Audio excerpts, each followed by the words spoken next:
We start with the end of the Gaddafi regime. Ayman Mohyeddin is a foreign correspondent for NBC News, and John Heilemann is national affairs editor for New York Magazine.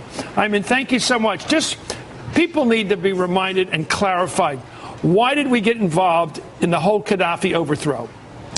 Well, when the Libyan revolution began, or the uprising began back in February, the Gaddafi regime had seen what happened in Tunisia and Egypt and decided it was not going out like that. It unleashed its military forces on the people there, and it became very bloody. Thousands had died by that point. The Libyan people, the National Transitional Council, turned to the international community for help. They asked the Arab League to get involved. The Arab League asked for NATO involvement, or at least asked for international involvement, which came by way of the UN. And so the conflict internationalized. They made it an international conflict, asking for NATO and the Western countries to get involved and prevent this one lopsided military force from just wiping out all these people. And this is a rare phenomenon whereby a third world group of countries, the Arab League, the Arab nations, said, come in and intervene in the internal affairs of one of our countries. And that's a unique, I think, in the African experience, up and down Africa, the continent. Absolutely. I mean, it's a very unique opportunity in which the Arab street is asking for international involvement on the ground. Now, some will argue that the mandate of what the Arab League asked for and what the United Nations asked for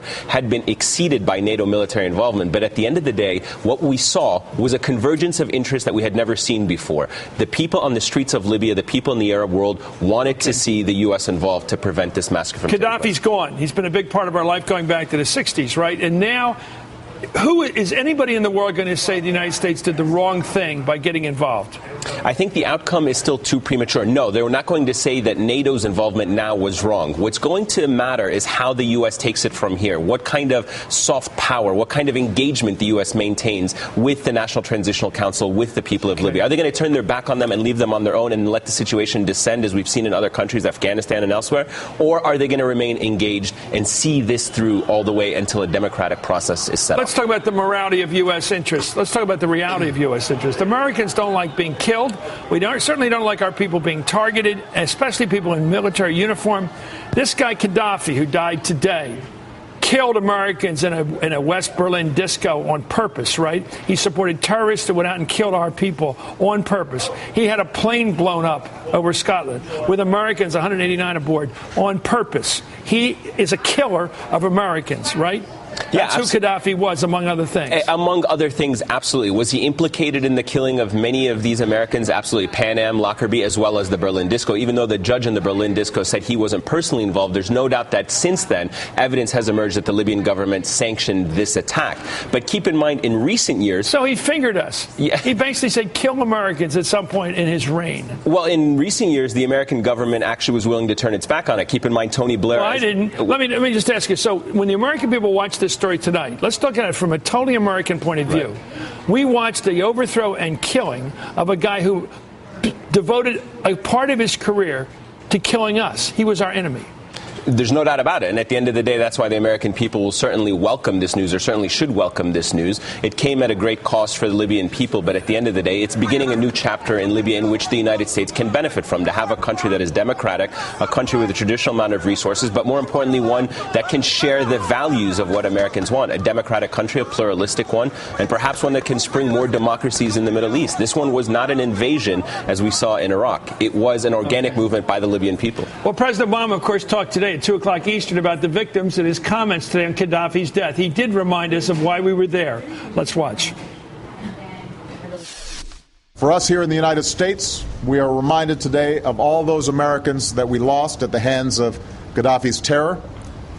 Their families and friends are in our thoughts and in our prayers. We recall their bright smiles, their extraordinary lives, and their tragic deaths. We know that nothing can close the wound of their loss, but we stand together as one nation by their side. Well, let's talk about the naysayers. John Heilemann, a couple of the Republicans, not the most impressive Republicans running for president, Bachmann and Gingrich. Let's take a look at what they had to say.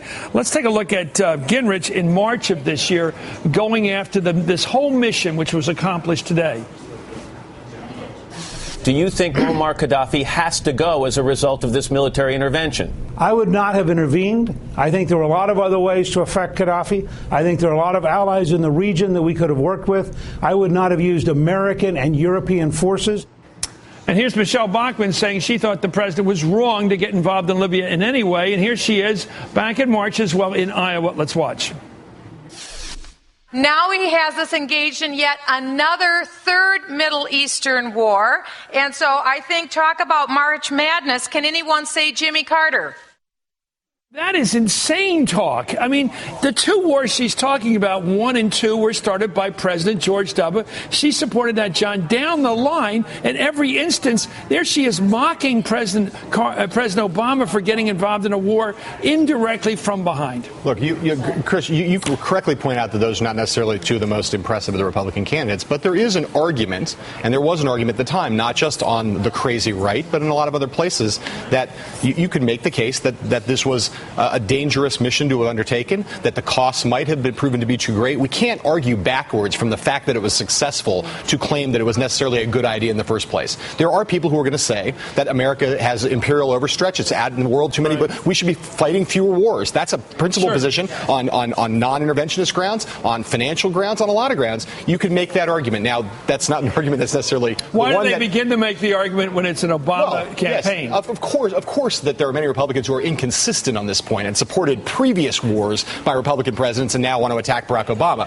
I mean, I think the more interesting criticism is the one that you saw around the time when this intervention started, when an Obama administration official in the New Yorker made the comment about Obama leading from behind. And so many Republicans jumped on that and claimed it was absurd, the notion that you could lead from behind. Well, we have seen now that Obama's leadership from, quote, from behind, meaning putting together alliances, putting together coalitions, not doing stuff in a unilateral way, that there are advantages to that. And if the goal of this was to accomplish stopping the slaughter in Benghazi and getting Gaddafi out, it was successful. And so it would behoove a lot of Republicans who made fun of that notion to stand up and at least acknowledge that in this case it actually worked. And President Eisenhower, one of the most successful foreign policy presidents we've had, he had what was called the hidden hand, and he would get things done through indirection. I mean, let me ask you just to finish up here about this. This campaign was difficult because the mission statement in the beginning was prevent this man from slaughtering his own people in Benghazi. It did grow. Tell me how that happened and how we got to go along with that. How did President Obama decide to go along with the NATO expansion of the mission to getting rid of Gaddafi? Well, it really began with the National Transitional Council in Libya, with their contacts going through the Europeans, going through the Arab League. They asked for public statements of support for the National Transitional Council. The Arab League came out and issued it, and saying the international community, the United Nations, must do more to get involved to prevent the slaughter. And that's what happened. When that got to the level of being an international conflict, the United States took the lead. The United Nations passed a resolution that allowed or authorized the protection of civilians by any means necessary. And in this case, the only international organization that can do that is NATO and the United States. And that's what happened. That's what led the United States to get militarily involved in this operation. Are we going to do anything in terms of Egyptian decision-making with regard to Mubarak? Are we going to get involved? Will we let them execute him? Will we stay out of that if that comes to that? Well, this is going to be very interesting to watch. The United States has tremendous influence over Egypt because of the $2 billion of U.S. taxpayer money that goes to the military, and more importantly, because of the relationship between the two militaries. The United States has to exert more influence on the Egyptian military to allow a clear democratic process to take place. So far, the Egyptian military has completely derailed it, not to the extent that the Egyptian people want. So back to pure politics here. Check me on this. I don't think a lot of these decisions the president makes with regard to even catching bin Laden and killing him, bringing down Gaddafi, him having been killed, getting al-Awlaki, I don't think they have a lot of immediate effect on the polling. But I think come the debates of next fall, when the president gets in that pit, basically, with one of his opponents, won't it matter a lot that he's been successful as a commander-in-chief? Well, I think that presidential elections, as you know, Chris, are about character as much as anything. And to the extent that American voters have doubts about the president, I think a lot of them have to do with their notion of whether he's a strong leader, whether he's optimistic, whether he's effective. In all of these areas in foreign policy, he has been decisive. He's been effective. He's done things that others before him could not accomplish. And so I think in terms of helping him on the character front, making him appear to be a strong leader, yes, all these things are going to help him in a general election for sure. although I do not imagine that on the specifics of foreign policy, Republicans are going to have much to work with. I mean, there's not going to be, Republicans are going to try to wage this campaign on the economy because that's where the president is vulnerable. But on the question of character, I do think these things will rebound to his benefit in the long run. Yeah, I think in the end, if it gets close, just a political assessment, if it gets close and it's 50-50, people go, this guy running against Obama's not that great. The economy's really bad. I can't figure this. But he has been a pretty good commander-in-chief. I got to give him that. That kind of thing matters. Thank you for coming on. It's great to have you. I'm in Maudine, and thank you, John Hyman.